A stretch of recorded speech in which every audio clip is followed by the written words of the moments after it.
Even this we could not do. A sixth, an eighth, a tenth, they cried.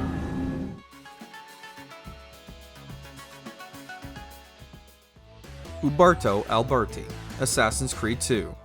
The documents you've given me contain evidence of a conspiracy against your family and against the city. All of the tragedies in Ezio's life come down to the crimes committed by this traitor. When Ezio's father and brothers are framed for treason, he's asked to seek Alberto Alberti's aid. Alberti has the evidence needed to exonerate Ezio's family from their false charges, but authorizes their execution instead. He represents the low levels Templars are willing to sink to, having betrayed Ezio's family purely for personal gain. Are hereby sentenced to death. You are the traitor, Alberto, and one of them! His unrepentant and callous attitude makes it easy to hate him, with players encouraged to seek the vengeance Ezio desires against Alberti. It's no surprise that the moment Ezio does take Alberti's life is played for dramatic effect, that it's extremely satisfying to watch. While he does get what's coming to him, Alberti's unforgivable actions still make fans hold him with contempt. You would have done the same to save the ones you love. Yes, I would. And I have. Desmond Miles, Various. Whatever Juno's planning, however terrible it might seem today, we'll find a way to stop it. It's not every day that people dislike the main protagonist of a series, but Desmond gives us good reason to. His flat personality and uneven characterization severely slow down the pace of the story, as Desmond's sequences zap players right out of the action. Desmond can never make up his mind if he wants to help the assassins or not, and fans never get invested in him to care about his identity crisis. To his credit, Desmond does accept responsibility and ultimately gives his life to save the world.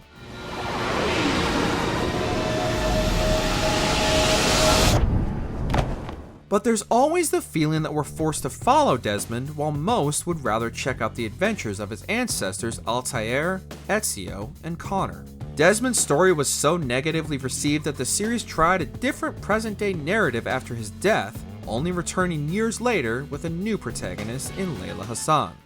Maybe things could have been different if I'm not sure. AlMualim, Assassin's Creed. I hear the hatred in your voice. Feel its heat. Let you go? Well, that would be unwise. Nobody likes a turncoat, especially one who manipulates the protagonist to kill people at his behest. Altair's mentor, AlMualim, puts on the act of serving the assassins until it's revealed he'd aligned with the Templars. AlMualim betrays Altair's trust, using him to eliminate other Templars to gain possession of the Apple of Eden. And I cannot compel you. And you refuse to give up this evil scheme. It seems then we are at an impasse. Since the character was the first primary antagonist introduced in the series, fans tend to view him as the personification of all that's despicable about the Templars. AlMualim's decision to throw aside the care and devotion Altair had for him adds to his unlikability. The fact that he shows no regret for the lives he took proves just how far gone he was, as his actions continue to be felt later on. So it seems. You have won then. Cesare Borgia, Assassin's Creed Brotherhood. So consider this an invitation from my family to yours. We're inclined to despise Rodrigo Borgia for masterminding the death of many assassins, as well as his daughter Lucrezia for enabling him further. But it's Rodrigo's son Cesare who really faces the ire of the Assassin's Creed fandom. A man with a god complex like no other, Cesare instantly gives fans reason to hate him when he publicly murders Ezio's beloved uncle Mario.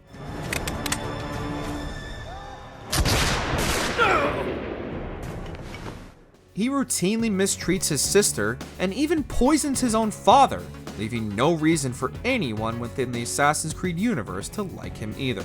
Cesare brings Rome to its knees through the use of force and intimidation, becoming the most feared man in Italy. Because of this, fans were delighted when Ezio finally eliminated Cesare for good, and were positive nobody was mourning his demise. I know... I know where that bastard is going. Charles Lee, Assassin's Creed 3. What have we here? I thought we'd finished off your kind. You would like that, wouldn't you? Winning his people's freedom may have been Connor's main goal in Assassin's Creed 3, but taking Charles Lee's life was equally important. Connor believes Lee was responsible for burning down his village, which claimed his mother's life. Lee only shows amusement at Connor's hatred for him, mocking the protagonist for his struggles. It cannot continue. Our work is too important. But what would you know beyond all the lies Achilles feeds you and the tales you tell yourself? Fans despise Lee for his racist attitude, his hand in strengthening the Templars' presence in America, and his attempts to kill Connor at every turn. Lee permanently crosses the line by manipulating Connor's best friend against him, forcing the protagonist to take his life. Fans dislike him almost as much as George Washington, who's truly responsible for the destruction of the Mohawk village and becomes a tyrant in the alternate reality DLC.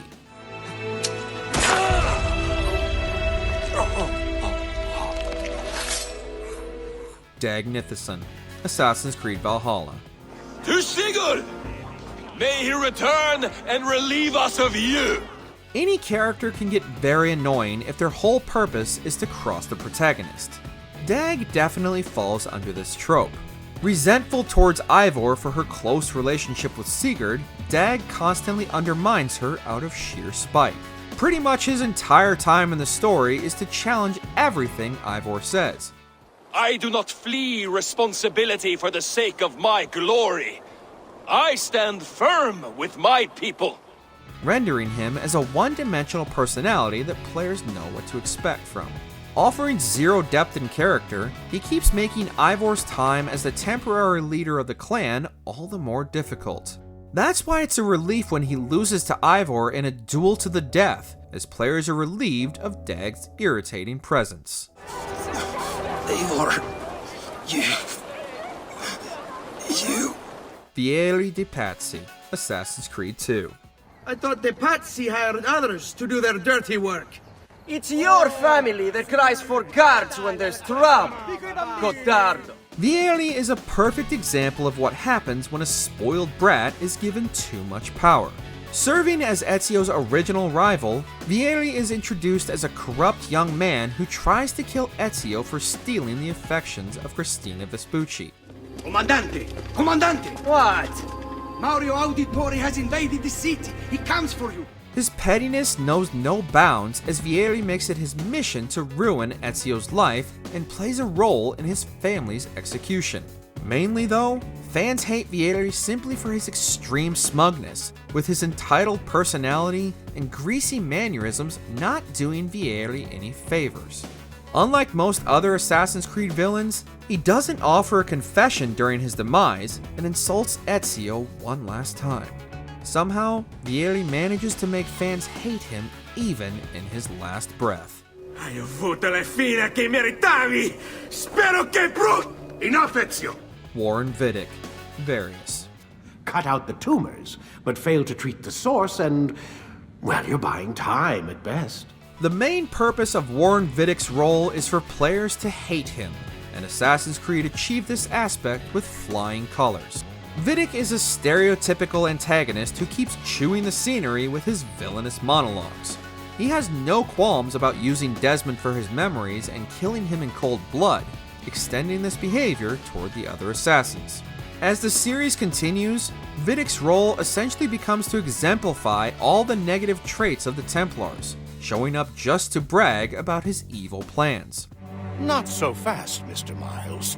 In case you hadn't noticed, I'm the one calling the shots. From using Lucy as a mole within the Assassins to kidnapping Desmond's father, Vidic routinely provides fans more reason to despise him. It's fitting that Desmond makes his death extra brutal, using the Apple of Eden to finish him off for good. Considering how much the fandom hated Vidic, this moment was more than welcome. No! Juno, Various. A spirit? You may think of me as such. Vidic may have been the designated villain in the present-day story, but Juno was the one really pulling the strings. Trapped within the Grand Temple for centuries, Juno manipulates Desmond's journey to motivate him into releasing her. While she's unlikable due to her villainous role, it's the frustration from her mysterious attitude that really makes fans hate her. Project Olympus will strike fear so deeply into the hearts of humanity, they would never consider revolt. Juno spends multiple games talking in circles and promising answers, only to bait and switch every time. Her influence continues after Desmond's sacrifice, as her reincarnated husband keeps stirring up trouble in Juno's name. The negative reception to Juno's inconsistent role ended when she was phased out of the series, and most fans were glad to see the last of her. And you will declare my husband the Vikastis Vasilevs. Caledonian Boar, Assassin's Creed Odyssey.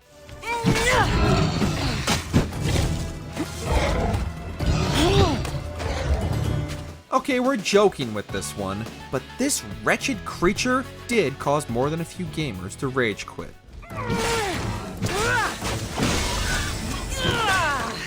Abbas Sofian, Assassin's Creed Revelations.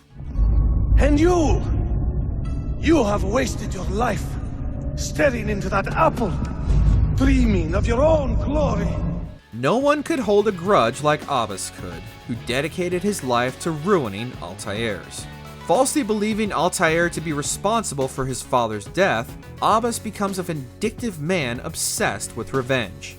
He's responsible for killing Altair's wife, his youngest son, and for banishing Altair from the home of the assassins. Any sympathies fans had for Abbas evaporated under his condescending and delusional attitude, especially since Altair did nothing wrong. Before I executed your son, I told him you ordered it yourself. His eventual death at Altair's hands is played out as a moment of triumph, and it's hard not to cheer when this takes place. But such a relatively simple demise would also have disappointed many fans who wanted to watch Abbas suffer for all he did to Altair.